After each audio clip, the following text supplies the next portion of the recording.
I know the facts are out in the open.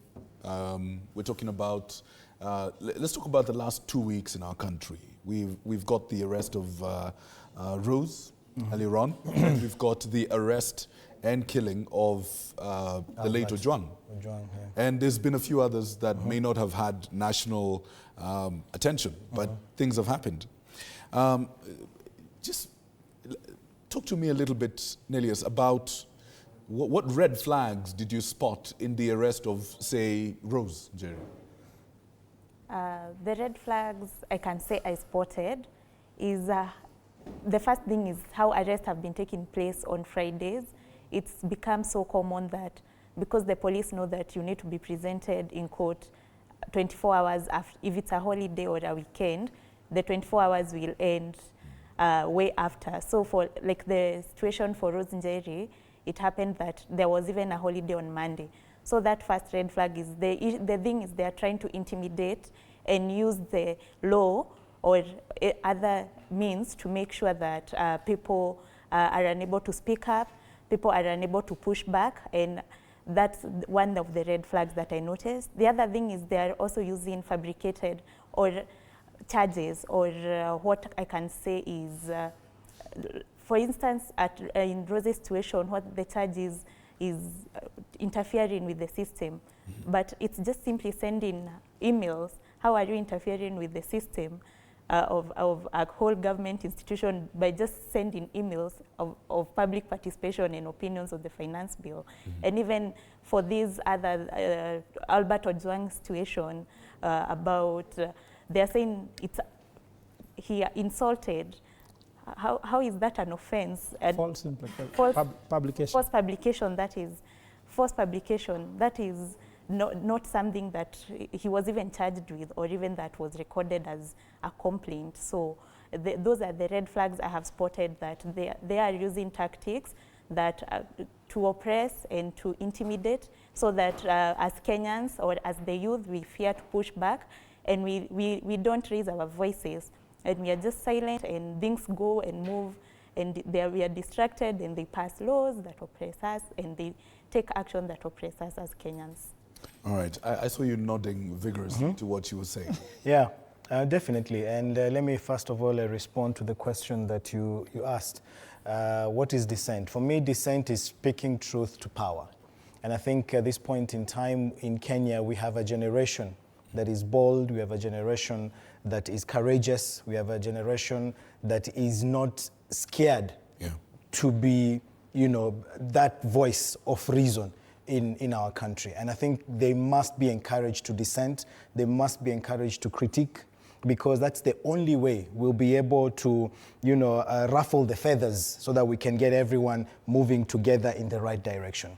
In terms of what has happened in the last 2 weeks, quite a lot. Let's remember that Albert Ojwang was arrested together with a colleague, Kevin, who the two of them were operating this account that supposedly, published false information. And they tried to, pin all sorts of charges on Kevin on yesterday. But the DPP did not approve, because they said every charge that they tried to bring forward, there was no evidence. So what is very clear is that if Albert was alive today, of course he would have been together with Kevin, and by now he would have been released, because the DPP did not approve the charges. Kevin was released yesterday, and this just shows how crooked our system is, how individuals are using their positions in authority, to silence critics, to silence dissent.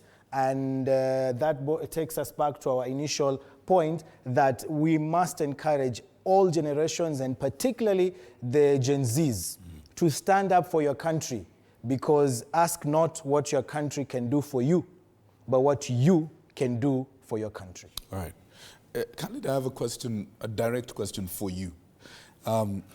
What emotions or perhaps even fears does this incident spark in you, both personally and professionally? For me, it's really it's mixed emotions. It's anger, but it's also that disappointment, you know, and then very sad. Anger in that this was absolutely needless. This young man didn't have to die. You know, if they had issues with him, the law is very clear. Just follow the law. Why are you using extra-legal means on a young individual who was simply trying to play his part in the development process of this country? So that makes me very angry.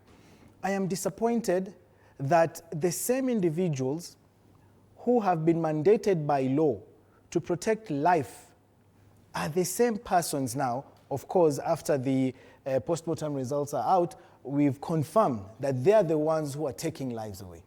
And it's very sad for me because a child will now grow without a father. We have a widow.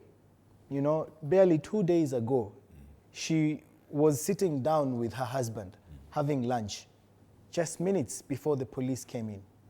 And that young woman now has no husband, and she has to take care of her child by herself. So it's mixed emotions. We are very angry, we are disappointed, we are sad, you know, and this is the situation the country is in. And I'm really, really banking on the younger generation to take charge of the affairs of this country and to make sure that we go in the right direction. All right.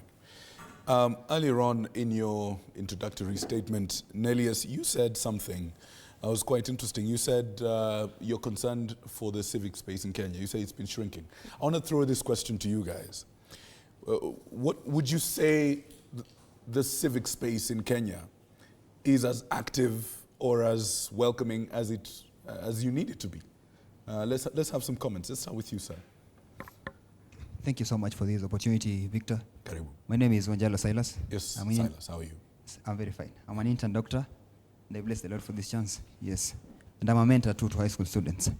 So indeed, from what has been happening, and from what Khalid has explained, it seems that indeed the civic space in Kenya is not welcoming at all. It definitely takes us to, okay, there's a proverb in Swahili says, kwa mwoga huenda kicheko, kwa shujaa huenda kilio. It means now things are turning that they want us to be waoga. And of which this is not what is supposed to happen. If people who are supposed to take charge in a nation keep silent, it means definitely we are allowing things to go south. We are allowing things to go out of the way, and of which it will impact us negatively. We'll allow corruption to thrive. We allow the extrajudicial killings to thrive, of which it is not supposed to be like that. And it is, I know, all of us bear that opinion, that we are supposed to change as a country. All right. And as Gen Zs, we are supposed to take charge of this thing. Okay. And as Khalid has said, as they are leading us to that, let's stand firm on these, and let's enlighten our nation and our people to know that indeed we're supposed to stand for one another, we're supposed to give each other direction so that our country becomes a better place and a safe place for everyone. Thank you. Right, thanks. Let's hear from Mtetezi here.